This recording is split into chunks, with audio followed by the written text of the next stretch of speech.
Bonjour à tous, je suis Louis Castelli, directeur général d'Helix Group et nous sommes ici aujourd'hui chez Gigatech à Vallorbe dans le cœur de la Suisse pour vous montrer ce qui se passe derrière le rideau. L'objectif de ce reportage est d'appuyer notre label SwissMade et de vous montrer ce qui se passe réellement dans le cœur de nos écrins rotatifs. Et cette première étape commence par le circuit électronique, véritable cerveau de nos écrins. Et c'est ici, à Vallorbe, chez Gigatech, que ce circuit a été conçu et confectionné au quotidien pour apporter un savoir-faire et une maîtrise complète de la rotation de nos écrins. Et nous allons ensemble découvrir comment ces circuits sont faits en respectant les normes les plus importantes. Je vous invite à me suivre.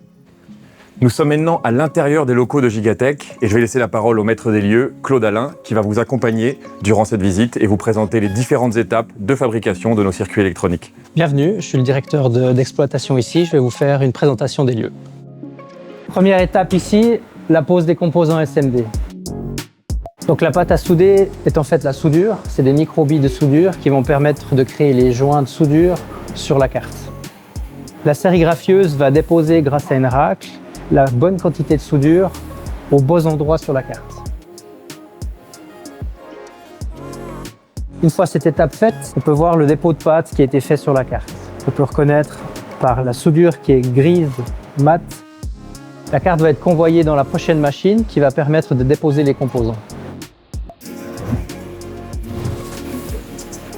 On voit ici la tête qui va prendre par aspiration chaque composant un par un.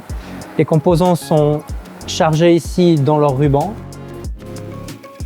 La tête va changer d'outillage en fonction de la taille des composants et venir les poser sur la carte. Chaque composant sera analysé à la volée pour vérifier que ce soit le bon composant et l'orienter correctement. Donc voici le résultat, les composants sont posés sur le circuit, sont maintenus uniquement par la viscosité de la pâte avant de passer à la dernière étape de la carte. Il faut que toute la chaîne soit respectée, donc du moment que les composants sont posés sur la carte, les personnes qui manipulent les cartes doivent être reliées à la masse. On va lancer notre four à condensation qui va permettre de faire fondre la pâte à souder et créer ainsi les joints de soudure. Il y a une pellicule de ce liquide qui va condenser sur la carte et ça va couper tout contact avec l'oxygène. Ça évite cette suroxydation avec la chaleur. Les cartes vont être plongées dans un brouillard de liquide Galden. C'est un liquide caloporteur qui bout à 230 degrés, qui permet de garantir une température maximale de soudage qui a un gros avantage au niveau de la qualité. Ce brouillard va transmettre l'énergie calorifique pour faire le soudage des joints de soudure. Le point de fusion il est à 219 degrés environ. Résultat final, les composants sont soudés sur la carte grâce au four et on va passer à l'étape suivante. Les pièces sont sorties du four, elles vont être complétées au niveau des composants traditionnels. La première étape consiste à pointer les composants, ça veut dire qu'on soude une ou deux soudures uniquement. Ça permet de garantir le maintien mécanique du composant. Les composants traditionnels vont être soudés à la main afin de garantir un bon plaquage et un bon positionnement. Les composants traditionnels ne suivent pas le même procédé que les composants SMD, ça veut dire posés en surface, Surface Mounted Device. Et traditionnel ou through roll en anglais, c'est traversant. Ça veut dire que les pâtes passent à travers le circuit. On les sortira ensuite du cadre pour vérifier le bon plaquage et finaliser les soudures.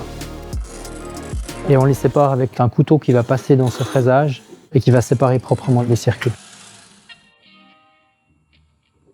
Et ensuite, on va procéder à un contrôle sous-binoculaire de la totalité des composants afin de voir qu'il n'y a pas de court-circuit, pas de composants levés.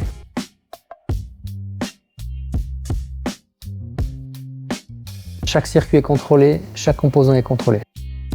L'avantage de les avoir séparés, c'est qu'elle peut les orienter pour voir sur la tranche, parce qu'il y a des composants où les soudures sont visibles plutôt sur le côté. Ça permet de manipuler la carte. On vérifie les polarités aussi, effectivement, et de voir vraiment tout l'ensemble.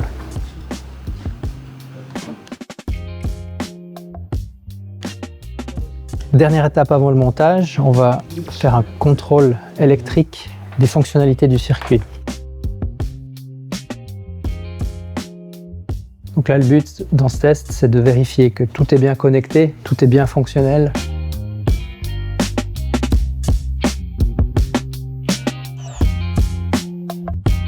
Donc on va mettre sous tension le circuit. 100% des circuits sont testés, puis 100% des fonctionnalités sont testées.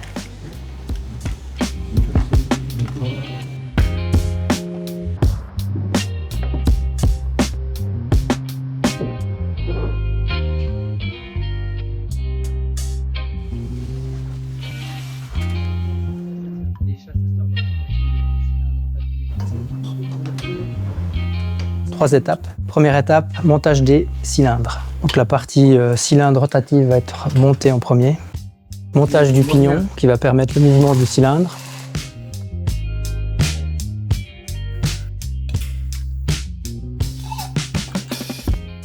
Ensuite, on appose un autocollant miroir qui va permettre au capteur optique de détecter le nombre de tours qui est opéré par le Masterbox. L'étape suivante est le sertissage des contacts de pile qui va permettre d'alimenter le circuit électronique pour le bon fonctionnement de l'appareil. On empile rivets et ressorts avant de les sertir.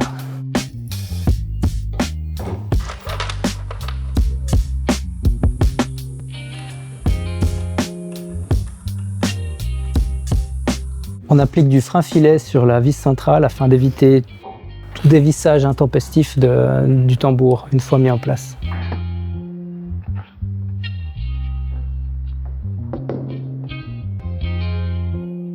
Troisième étape de l'assemblage des châssis, on va assembler les derniers composants. On commence par monter le moteur sur son support avec son pignon.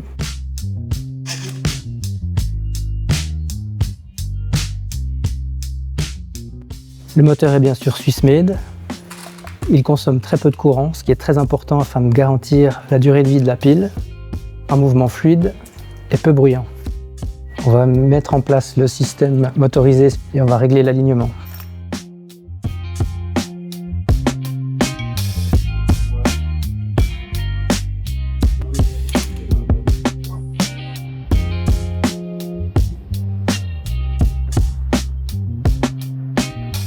On vient connecter le circuit électronique sur sa base.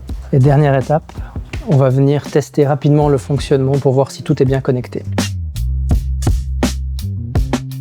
Chaque pièce reçoit un numéro de série unique afin d'assurer la qualité et la traçabilité.